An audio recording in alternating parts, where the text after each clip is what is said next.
발표를 하도록 하겠습니다. 제가 PPT를 준비를 못해왔습니다. 왜냐하면 그 앞에 부분 교수님께서 광범위하게 내용을 다뤄주셨기 때문에 여기에 대해서 토론을 하려고 하니까 제가 하고 싶은 말이 많았습니다.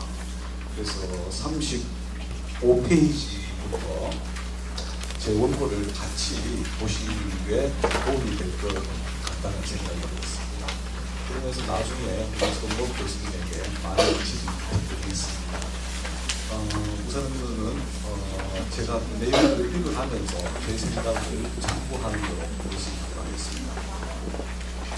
2007년에 제정된 연구윤리 확보를 위한 지침이 그동안 대학, 연구기관, 학회 등 연구 현장의 연구윤리 기준이 되어 연구자들의 낮은 연구윤리의식이 상당히 개선되었으며 연구기관별로도 연구 부정행위 발생 시 이를 검증하고 사후 조치를 취할 수 있는 연구지실성 검증 시스템을 구축하게 되었습니다.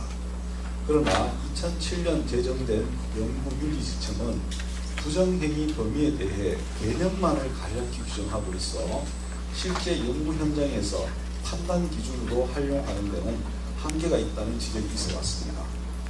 이에 교육부는 2015년 11월에 연구자의 연구 부정행위를 예방하고 책무성을 강화하기 위하여 연구윤리 확보를 위한 지침을 개정하였습니다. 그동안 다양한 현장의 의견을 반영하기 위하여 전문가 회의와 대학 연구윤리 담당자를 대상으로 한 설문조사, 청에 관계기관 의견 수렴 절차를 거쳐서 연구윤리 지침이 개정되어 시행되고 있습니다.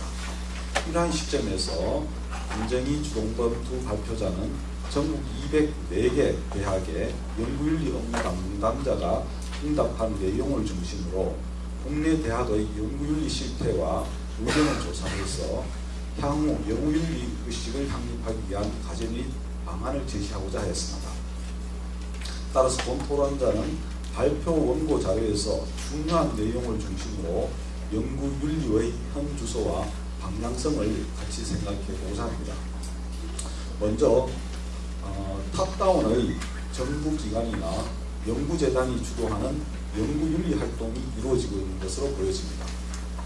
연구윤리 확보를 위한 지침 준수율이 국공립대와 사립대가 거의 90% 정도 된다는 것은 그동안 연구윤리 확보 및 연구 부정행위 예방을 위한 각종 정책들이 체계적으로 추진되었고 연구윤리 관련 교육 및 홍보가 잘 적용되고 있다는 것을 의미하였습니다. 그러나 이를 좀 더 세부적으로 살펴보면 각 대학의 연구윤리 관련 규정, 지침 제정률이 2007년도와 2013년도에 급증하였습니다. 이는 2007년에 연구윤리 지침이 제정되었고 2013년 2월에는 생명윤리 및 안전에 관한 법률이 시행되면서 학술적 연구 환경에 큰 변화가 생겼고 각 대학에서 이에 대한 후속 대책으로 연구윤리 관련 규정 및 지침이 제정한 것으로 보입니다. 이와 더불어 연구윤리 관련 부서 설치율을 보더라도 교육부의 통제를 덜 받는 공립대가 저희 생각입니다. 사립대보다 더 많이 높게 나타났습니다. 이러한 결과는 한국 교육사회의 연구윤리 방향성이 하향식 움직임 형태를 보여주고 있는 것으로 보여집니다.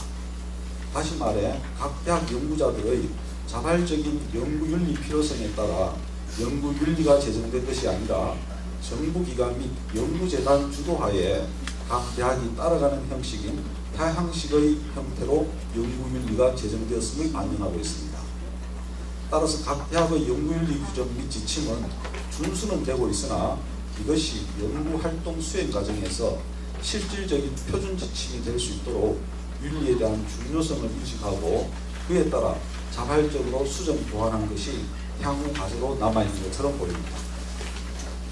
둘째로 사후조치적인 접근뿐만 아니라 예방적인 측면에서 이시적이고 구체적인 연구윤리 기준을 마련해야 할 필요성이 있습니다. 현재 연구윤리 관련 규정 및 지침 내용은 연구과제나 논문 중심으로 연구윤리 위반 사건의 사후 처리에 관한 내용들로 이루어져 있는 것으로 보입니다. 예를 든다면 연구윤리 관련 규정 및 지침 내용 중에 표절, 이신청 등의 판정 이후의 처리 절차, 대학 내외로 지원받은 가저도 진실성 검증 적용에 관한 것이 높은 비율로 차지하고 있습니다. 또한 연구윤리 관련 위원회 중 연구 위반 시 사후 조치와 관련된 연구윤리 진실성 위원회 설치율과 1년 이내 설치 계획에서도 다른 위원회보다도 20% 이상 월등히 높게 나타났습니다. 이러한 조사 내용은 연구윤리 규정이 처벌적인 사후 조치적 성격이 주를 이루고 있어 예방적인 접근이 부족하다는 것을 뜻합니다. 따라서 예방적인 측면의 연구윤리의식 및 교육에 대한 규정과 지침을 통해서 현장 적용 가능한 이시적이고 구체적인 연구윤리 기준 마련이 필요하다고 보입니다. 다음으로 상방향적인 연구윤리 홍보가 필요하고 표절 예방 활동을 적극적으로 실시할 필요가 있어 보입니다. 자료에서 연구윤리 홍보 방법으로 홈페이지나 연구윤리 교육 상황에서 소개를 통한 홍보가 주를 이루고 있습니다. 이러한 방식의 홍보는 적극적인 방식이 아니라 편의적이고 최소화된 홍보 방식입니다. 즉 홈페이지에 들어와서 관심을 가져야 찾아볼 수 있고 연구윤리 교육을 신청한 사람만이 접근 가능한 방식으로 그 효과성에 대해 제고할 필요가 있습니다. 따라서 연구윤리 관심 없는 사람들도 쉽게 접해서 생각해보고 이에 대해 의사소통할 수 있는 상방향적이면서 적극적인 홍보가 필요합니다. 한편 표절 예방을 위한 표절 검색 프로그램 사용률이 40% 정도로 저조하게 나타났으나 2014년도에는 63%로 향상되었습니다.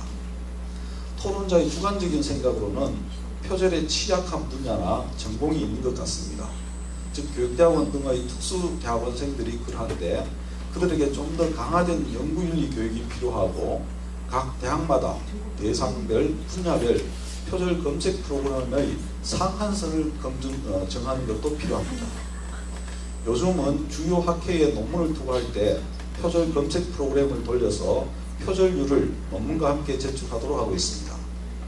따라서 표절 근절에 대한 연구윤리 문화가 자리 잡을 때까지 적극적이고 강화한 표절 예방 활동이 필요한 것으로 보여집니다.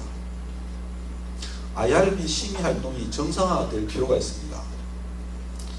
IRB 심의를 받아야 한다는 것은 법률이 2013년에 시행됐음에도 불구하고 IRB 미설치 대학이 30%를 넘고 연구 수행 시 IRB 심의가 필수인 대학은 국공립대학에 비해 사립대가 9% 정도 적은 66%를 보이고 있었습니다.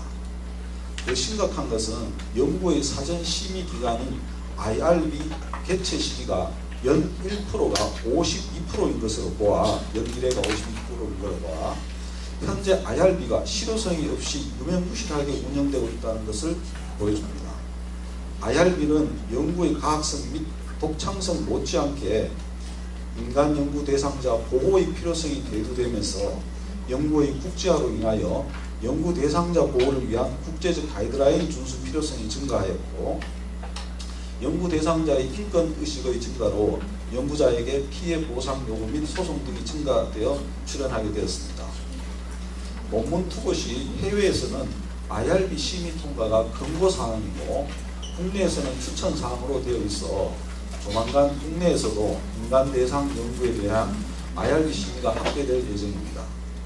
따라서 연구 대상자를 보호하고 더 나아가 연구자를 보호하기 위한 기관인 IRB 설치율을 높이고 IRB 개최 주기를 현실성 있게 설정해서 연구자들의 연구활동이 원활하게 이루어지도록 조성할 필요가 있습니다. 그러나 IRB 운영 시 주의해야 될 점은 IRB 운영 주체가 IRB 운영의 근본 목표인 안전한 연구 장려를 위한 운영되는 것이 아니라 책임을 모면하기 위해서 지나치게 경직화되어 연구자들에게 세부적으로 너무 많은 것을 요구하면서 연구가 지연되어 연구 진행에 차질을 빚는 경우가 빈번히 발생되고 있습니다. 따라서 IRB 근본 설치 목표에 충실하면서 연구 대상자를 보호하고 연구가 계획한 대로 잘 이루어질 수 있도록 협력적인 관계를 유지할 필요가 있습니다.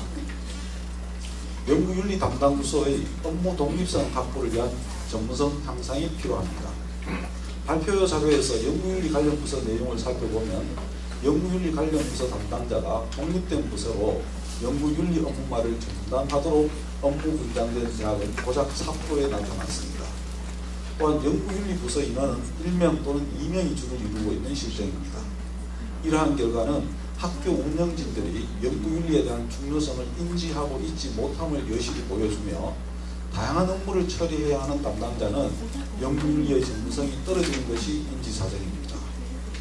업무 담당자는 연구윤리 부정사안이 발생 시 사후 처리를 위한 업무가 중심이므로 예방적이고 체계적인 연구윤리 업무를 수행할 수 있는 여건 조성이 부족한 실정입니다. 따라서 연구윤리 업무의 중요성과 사명감을 가지고 학교 운영진은 예산을 확보하고 연구윤리 업무 독립성을 확보하여 전문성 향상을 도모해야 합니다. 그럼으로써 연구윤리가 교육계에 정착되는 계기를 마련할 수 있고 교육부나 연구재단은 이를 권장하고 연구과제 선정 시 평가 지표에 반영할 필요가 있다고 보여집니다. 연구윤리 부정행위에 대한 다각적이고 적극적인 개입이 필요합니다. 발표 자료에서 민감한 사항으로 생각할 수 있는 연구 부정행위 발생 현황 부분에서 면밀한 분석이 추가적으로 필요할 것으로 보여집니다. 즉 연구 부정행위 분야가 사회과학과 인문학이 타 전공에 비해서 높게 나타났으나 전공별 부정행위 유형과 연구 부정행위 발생 연도에서 2013년도에 2배 가까이 늘어난 원인 분석이 누락되어 있는 것으로 보여집니다. 즉 어떤 유형의 부정행위가 어떤 분야에서 왜 이때 많이 일어났는지 교차표 형태로 제시해야 학문 분야별 초점을 두어야 할 연구윤리 교육 내용이 추출되어 실질적인 개입이 가능합니다. 한편 연구 부정행위 유형만을 가지고 살펴봤을 때 표절이 단연코 높게 나타났고 연구 부정행위 대상은 일반 학술 논문과 학위 논문이 높았습니다. 이러한 현상은 대학의 평가가 양적 평가, 업무 지향주의인 정량화된 평가의 현실을 반영한 결과로 볼 수 있습니다. 또한 연구업적으로 승진이나 인센티브를 부여함으로써 이러한 경향을 더욱더 조장하고 있는 것처럼 보여집니다. 따라서 연구자 및 대학의 평가 시 양적 평가와 함께 질적 평가 방법을 병행할 필요가 있습니다. 더불어 표절에 대한 정확한 정의에 대한 합의가 필요하며 분야별 연구윤리 가이드라인 구성, 적극적인 홍보 방법, 제도적 절차 등에 대한 제도적 보완이 필요한 것으로 보여집니다. 마지막으로 교육 대상 특성을 고려한 맞춤식 연구윤리 교육이 필요합니다. 연구윤리 교육이 대학 내외 연구윤리 전문가에 의한 특강이나 외부 연구윤리 교육 전담 기관에 위탁하여 이루어지는 것이 가장 많은 비중을 차지하고 있었고 교육 내용은 연구윤리 전반에 대한 포괄적인 내용을 다루고 있었습니다. 이러한 교육 행태 및 교육 내용은 교육받는 대상이 누구인지 상관없이 일률적이고 일례성으로 이루어지는 것으로 보여집니다. 따라서 연구윤리 교육이 실질적인 도움이 되고 있는지는 의문스럽습니다. 이러한 의문점을 반영하듯 연구윤리 교육의 효과성에 대한 질문에서 효과적이라고 응답한 비율이 57%로 나타났고 43%는 보통이나 불만을 얘기했습니다.